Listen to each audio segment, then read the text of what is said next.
Illinois faces some big challenges. Today, we're about to hear a truly honest analysis of the problems we face. Equally as important, you'll also hear an in-depth discussion of some practical solutions. This is your radio source for stories, the insight, and the answers you won't hear anywhere else. Not in the media and not coming from Springfield. You're listening to Illinois Rising, presented by the Illinois Policy Institute. Now, here's your host, AM 560's Dan Proft.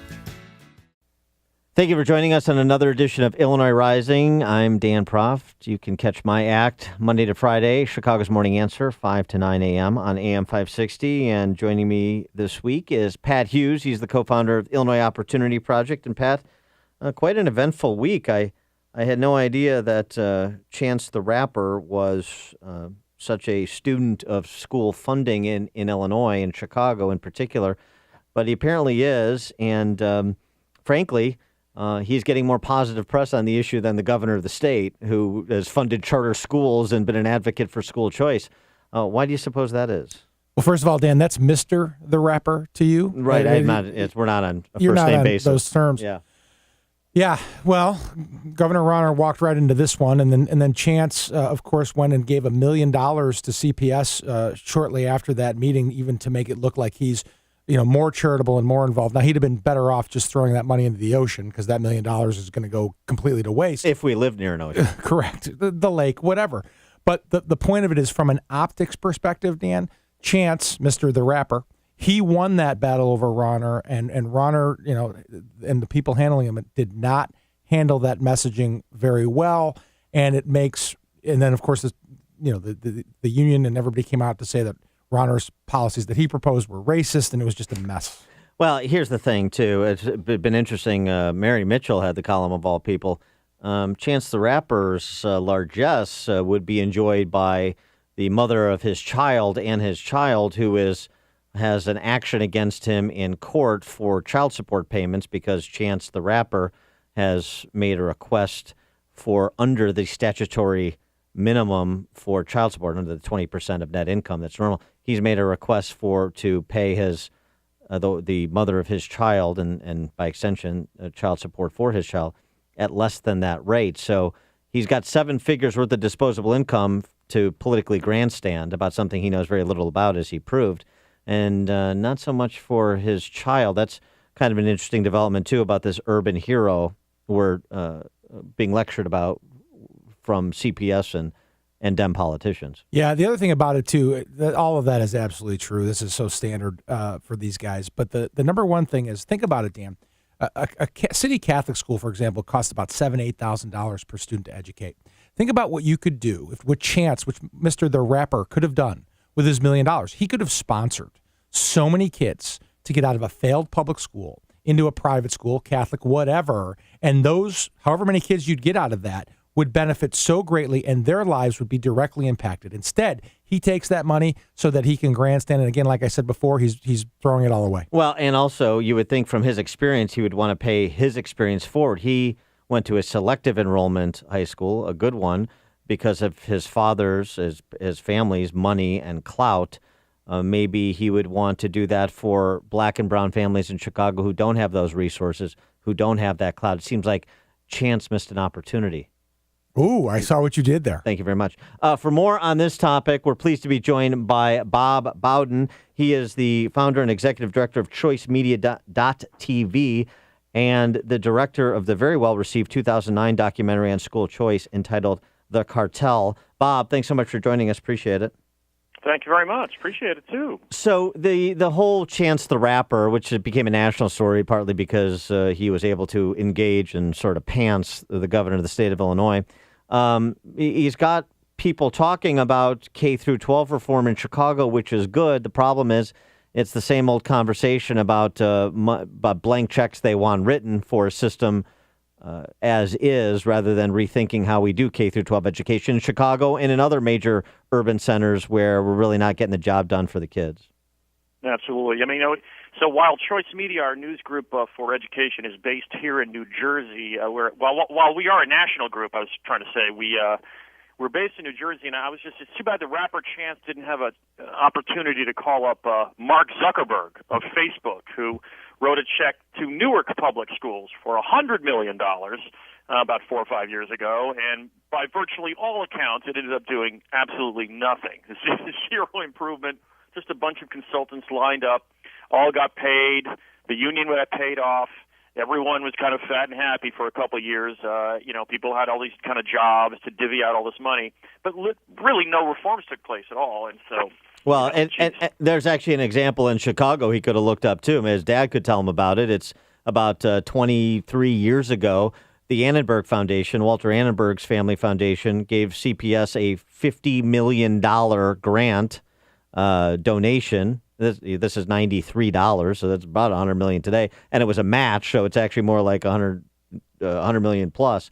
And I would challenge anybody to give me an accounting of what happened in that $50 million 22, 23 years ago. Same thing, just repeating itself over and over again. Right. And when every time I read about these pension crises, and including, by the way, both Illinois and New Jersey, and the worst 5 of the states in the country in this regard, I can't keep it thinking like why we keep giving out guaranteed pensions to government employees when all these taxpayers who are writing a check to make sure government employees have pensions for life themselves will not have pensions.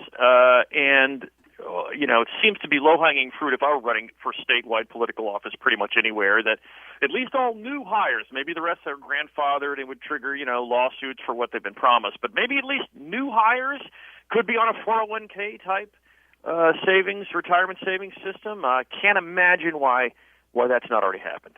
So, Bob, we have a mayor, Democratic Mayor, Rahm Emanuel. Of course, you know that name. And he has been rolled by the Chicago Public Teachers Union twice in the last 4 years. They've threatened to strike, and of course he's caved to at least many of their demands. And basically the bulwark, who we have to stop this type of insanity, is our Republican governor, Governor Rauner. What advice, given that circumstance, and knowing that, for example, the $100 million that Zuckerberg gave, the $1 million that Mr. the Rapper gave, if that had gone to school choice or to a private school, and we have a lot of Catholic schools here in Chicago, the Catholic schools, what advice can you give to the governor from a policy perspective and a political perspective of how to convince people in the era of Donald Trump and Betsy DeVos that choice is the answer, and this is where we have to go to save these kids from their failing schools? Yeah. Well, at the time, I thought it was the worst thing I'd ever heard when Rahm Emanuel first capitulated to Karen Lewis in that Chicago teachers strike and kind of gave them everything they wanted. But that was right in 2012 when Barack Obama was facing a re-election. Of course, Rahm's former right-hand man of Barack Obama, former chief of staff, very much speculated that could have gotten a phone call from 1600 Pennsylvania Avenue saying, "End this strike right now. I'm trying to win re-election as your former boss." And that might have at least been some sort of explanation explanation as to why Mayor Emanuel caved that first time. The second time was even more dumbfounding, particularly with the fact that this teacher's contract that was signed agreed on caps to charter school growth in Chicago public schools. No matter how many great charter schools were proposed, no matter how bad the district schools were that those parents might have wanted, from which those parents might have wanted to flee, no matter what happened, they just agreed in a contract, you will not increase charter schools in Chicago beyond a certain amount. So this is a long-winded way of answering a question that, in Illinois, as you know, the districts authorize charter schools. They're the first authorizer, so to speak. The Chicago district authorizes charter schools, but if someone is denied in their charter for a new school or an expansion, they can appeal to the state of Illinois.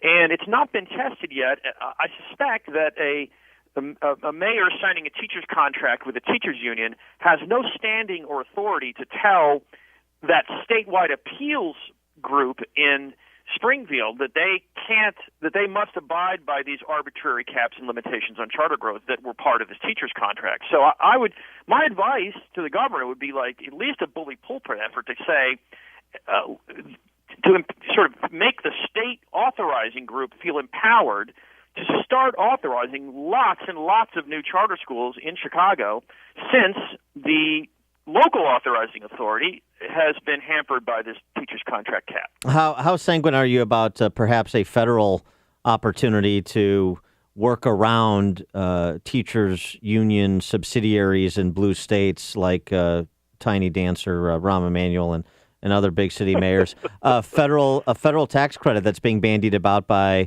conservatives and school reformers that would create the opportunity for funding mechanisms for opportunity scholarships, even if there was opposition from your big city mayors or your Democrat governors. Yeah, I mean, I do think it is a Trojan horse. It could be a clear circumvention to the stranglehold that many of these big city unions have on reforms. I really do think so. I mean, understand, I have a lot of friends who are very skeptical and worried about any kind of federal footprint and encroachment of federal power in the world of education. Many of them just think there should be no federal Department of Education. It should disappear, and I'm kind of sympathetic to some of those views. But it depends on, of course, what the proposal is, and we haven't really, gotten into the, final form yet, so to speak, that a president would sign. There is a House bill, as you point out, but while I'm sympathetic to the idea of federal government getting out of this completely, I'm also sympathetic to the idea of disempowering teachers unions to kind of prevent choice in the way you described. So. I kind of feel like it's a little too early now. I mean, look, would this be a kind of thing that the U.S. Senate Democrats would filibuster, and for which you'd need 60 votes to overcome? I don't know. I don't know if it would rise to that. I hope it wouldn't. So that very well could be. It very well, many of these states that are mired in. Massachusetts, California, Illinois, New Jersey, Pennsylvania, New York. Many of these states that are mired in the establishment status quo control of the educational infrastructure. I think this federal initiative could be a breath of fresh air. He is Bob Bowden, founder and executive director of ChoiceMedia.tv and director of the very well-regarded 2009 documentary The Cartel about school reform. Bob, thanks so much for joining us. Appreciate your insights. Anytime.